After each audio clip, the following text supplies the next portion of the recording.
प्रीता पहचान क्लासेस में मैं प्रीता कुमारी झा लेके आई हूँ आपका व्याकरण का विशेष सत्र, जिसमें हम जानेंगे रस के बारे में। इसके पहले की वीडियो में मैंने आपसे चर्चा की थी कि रस क्या है, रस का शाब्दिक अर्थ क्या है और रस कितने प्रकार का होता है और उसका अस्थाई भाव क्या है। आज हम रस का विशेष एक जो पाठ है उसके बारे में जानेंगे। क्या जानेंगे? रस के अंग, जो कि बहुत इंपॉर्टेंट है। ठीक है, तो अगर आपने इसको रिवाइज नहीं किया होगा तो रस पिछली वीडियो में जाकर आप उसका रिवाइज कर लेंगे। ठीक है बच्चों, आज हम जानेंगे रस के अंग के बारे में। अंग क्या होता है?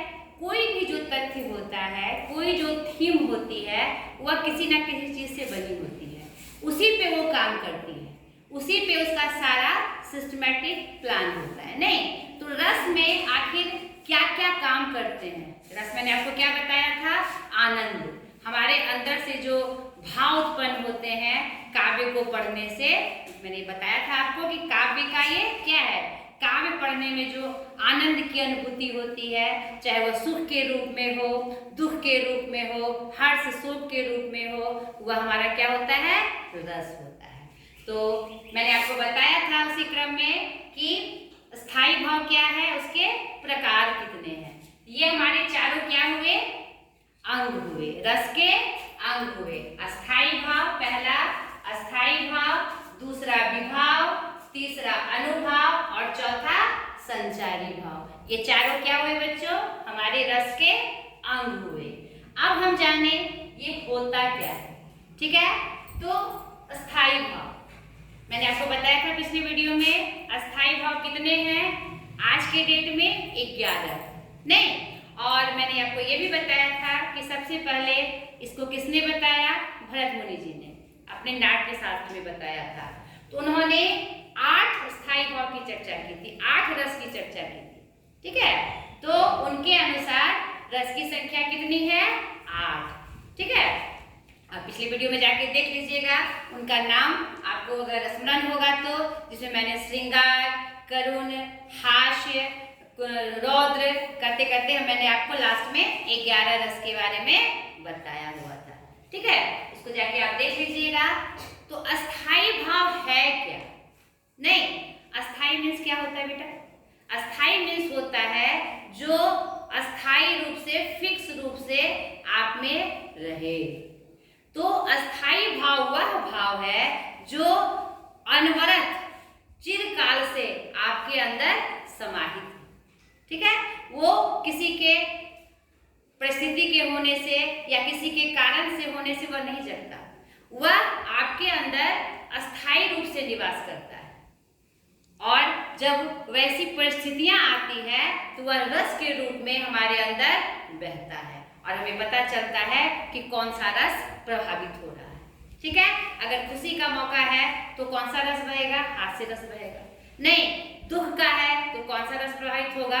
करुण रस प्रभावित होगा। श्रृंगार रस क्या है? मैंने आपको बताया था, श्रृंगार रस में 2 पक्ष होते हैं, एक संयोग और एक वियोग। तो संयोग की स्थिति जब मिलन होता है तो हमारे अंदर कौन सा भाव उत्पन्न होगा, कौन सा रस बहेगा? एक मिलन का भाव बहेगा। और जुदाई हो तो फिर जुदाई में जुदाई का जो भाव रस आएगा, जो तड़प होती है जुदाई होने से, दूर जाने से, वह भाव हमारे अंदर बहेगा। ठीक है, तो अस्थाई भाव वह भाव है जो अस्थाई रूप से हमारे अंदर रहता है और जब परिस्थितियां आती है काव्य पढ़ने से और जो माहौल बनता है तो वह रस अपने आप निकल के बाहर आता है। ठीक है बेटा, आशा करती हूँ आप इसको समझ गए होंगे। दूसरा है विभाव। इसको समझना बहुत जरूरी है। विभाव, वो जो भाव जगे हमारे अंदर, जो अस्थाई रूप से भाव निवास कर रहे थे, वो जो जगे किसको देखकर जगे? नहीं, तो यहाँ पर यही ध्यान रखना है। विभाव, देखिए मैंने आपको बताया कि विभाव के 2 भेद हैं। मैंने यहाँ पर इंडिकेट चार्ट बना के आपको दिखाया है कि विभाव के दूसरा अंग हुआ विभाव और विभाव के भी 2 भेद हुए। नहीं, पहला आलंबन विभाव, दूसरा उद्दीपन विभाव। पहले आपको ये समझना है, आलम्बन विभाव क्या होता है? जिसको देखकर हमारे अंदर भाव जगे वह मेरा आलम्बन होता है, और जिसके मन में भाव जगे वह मेरा आश्रय होता है। तो यहाँ पर मैंने आलम्बन के भी दो भेद बताए। ठीक है, अब आप समझ रहे होंगे कि मैंने ऐसा चार्ट क्यों खींचा। यानी कि जिसके लिए हमारे अंदर भाव जगता है वह मेरा क्या होता है? आलम्बन विभाव।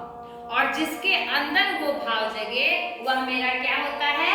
आश्रय विभाव। ठीक है, देखिए उदाहरण से मैं आपको समझाती हूँ इस चीज को। जैसे हम कोई गाना देखते हैं, कोई हीरोइन नायिका नृत्य कर रही है, नहीं तो उसके नृत्य को देखकर हमारे मन में एक रोमांच सा भाव आता है ना। कोई गाना जो आपको बहुत पसंद हो और वो डांस करके अगर वो दिख रहा है हमारे चलचित्र में या टीवी के माध्यम से हम देखते हैं, सिनेमा के माध्यम से हम देखते हैं, तो उस हीरोइन को देखकर हमारे अंदर एक उत्साह का भाव आता है। तो वो हीरोइन क्या हुई? आलम्बन, क्योंकि उसको देखकर मेरे अंदर उत्साह का भाव आया। उसी प्रकार अगर हम कोई करुण कहानी देखते हैं, कोई दुख वाला गाना सुनते हैं, तो हमारे अंदर करुणा का भाव आता है, तो भी आलम्बन क्या हुआ? हमारा हीरोइन। एक उदाहरण दिए, यानी कि जिसके लिए हमारे अंदर भाव उत्पन्न हो जाए। ठीक है, और जिसके अंदर आता है उसे हम क्या कहते हैं? आश्रय। आलम्बन मुझे लगता है बच्चों आप समझ गए होंगे। अब उद्दीपन समझना है आपको। उद्दीपन क्या है? आलम्बन तो समझ गए भाई, जिसके लिए मन में भाव जगा वो आलम्बन, और जिसमें जगा वह आश्रय। तो इसलिए मैंने इसका दो भेद बता दिया, तोड़ के मैंने आपको बताया। उद्दीपन क्या है? उद्दीपन होता है ऐसी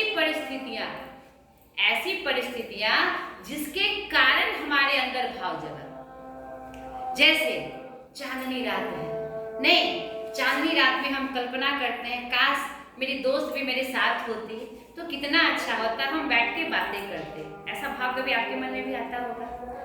या एकांत है, एकांत में आपको मन नहीं लगता है, आपके मन में एक कल्पना आती है, भाव जगते हैं कि काश अभी कोई साथ होता, माँ ही साथ होती, कोई बहन साथ होती तो हम कुछ करते। आता है ना। तो परिस्थितियां जो आपके भाव को जगा रही है, एकांत स्थान या चांदनी रात या प्रकृति, मतलब आप किसी उद्यान में गए हैं, किसी बगीचे में गए हैं, गार्डन में गए हैं, तो वहाँ के फूलों को देखकर आपको लगता है वाह कितना सुंदर। तो वो भाव किसने जगाया? उद्यान ने जगाया, गार्डन ने जगाया। नहीं, गार्डन को देखकर आपके मन में भाव जग गया, तो वो होता है हमारा उद्दीपन विभाव। समझ में आया बच्चों? उद्दीपन मतलब ऐसी परिस्थितियां जिसको देखकर हमारे अंदर भाव जागृत हो जाए, उसे हम क्या कहेंगे? उद्दीपन विभाव। कुछ भी हो सकता है, और कोई भी परिस्थितियां हो सकती है। अचानक से बिजली ठनकती है तो ऐसा भाव हमारे अंदर आता है। कौन कारण हुआ? बिजली का चमकना, तो वह मेरा क्या है? उद्दीपन विभाव। यहाँ पर एक बात याद रखनी है कि जो प्राकृतिक चीजें हैं मेनली वही हमारा उद्दीपन विभाव होता है, क्योंकि वही कारण होता है अचानक से हमारे अंदर भाव जगाने का। ठीक है बेटा, आशा करती हूँ आप विभाव भी समझ गए होंगे, अच्छे से समझ गए होंगे। तीसरा है अनुभाव। अनु मीन्स क्या होता है? आप बताइए। पीछे। अनु मीन्स क्या होता है? पीछे। किसी के लिए अस्थायी भाव जागृत हुआ हमारे अंदर, कोई कारण बना जिसके कारण हमारा भाव जगा। अब जो वो भाव जगा उसके साथ ही साथ कुछ और भाव जग गए, कुछ और भाव हमारे अंदर जग गए। कैसे? जैसे हम किसी पे क्रोध करते हैं, गुस्सा करते हैं, तो क्या होता है? हमारी भौहें तन जाती है, नहीं तन जाती है, आंखें लाल हो जाती है। या फिर खुशी का ही प्रसंग हो तो हम अगर कोई हास्य चुटकुला देखते हैं या कुछ भी देखते हैं तो हम ठाका मार के हंसते हैं। तो ये चेष्टाएं की ना हमने, यानी भौहें तन जाना, आंखें लाल हो जाना, हाहा करके अपने आप हंसी निकल जाना, यह सब क्या है? अनुभाव। यानी जो भाव जगा उसके कारण हमारे अंदर जो चेष्टाएं हुई, जो क्रियाकलाप हमने किए, वही मेरा क्या होता है? अनुभाव होता है। समझ गए बच्चों? अनुभाव यानी विभाव के जगने के बाद कुछ ना कुछ क्रियाकलाप, चेष्टाएं हमारे अंदर आती है, कुछ ना कुछ परिवर्तन हमारे अंदर आता है।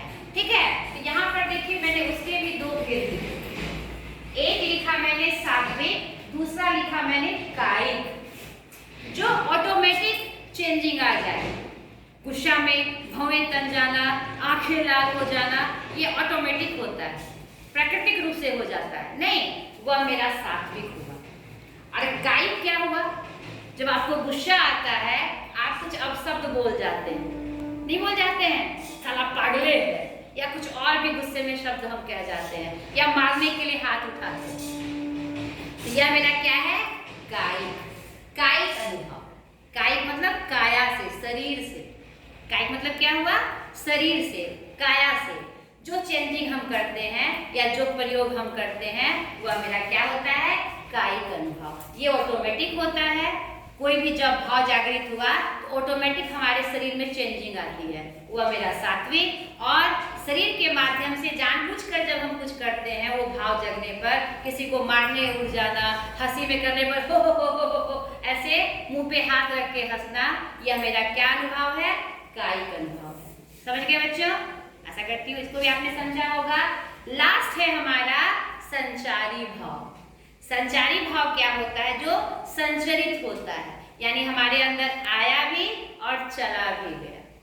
यानी संचारी भाव वह भाव है जो हमारे अंदर संचरित होता है और तुरंत निकल भी जाता है। जैसे हमें क्रोध आता है, तो क्रोध का पल कितने देर का होता है? थोड़ी देर का होता है, आता भी है और चला भी जाता है। हम कोई खुशी का कोई चुटकुला सुन लिए, हंसते हैं, वो खुशी का भाव आया भी, संचरित भी हुआ और तुरंत चला भी गया। हर्ष, शोक, विषाद, ये सब क्या है? हमारे संचारी भाव है, जो हमारे अंदर संचरित होते हैं और फिर वो चले भी जाते हैं। इसकी संख्या बेटा 33 बताई गई है आज के डेट में। ये आपको पता ही है, ये मैंने 11 बताए हैं। पहले 8 था, बाद में शांत रस जुड़ा, उसके बाद वात्सल्य और भक्ति। ठीक है, आप पिछले वीडियो में जाके इसका रिवीजन जरूर से कर लीजिएगा, तब आपको रस पूरी तरह से समझ में आएगा। तो ये रस के अंग थे। ठीक है, पिछले वीडियो में मैंने आपको उदाहरण से भी समझाया था कि कौन काव्य पढ़ने से कौन सा रस हमारे अंदर होता है, तो वो रस कैसे हुआ उसकी चर्चा मैंने आज की। ठीक है बेटा, उसकी चर्चा मैंने की कि वो जो किस रूप में भाव जगता है, किसके लिए जगता है, कैसे जगता है, उसके साथ साथ और कौन कौन सी क्रियाएं होती है और कौन कौन सी भावना संचरित होती है, उसी की चर्चा मैंने किसके रूप में की?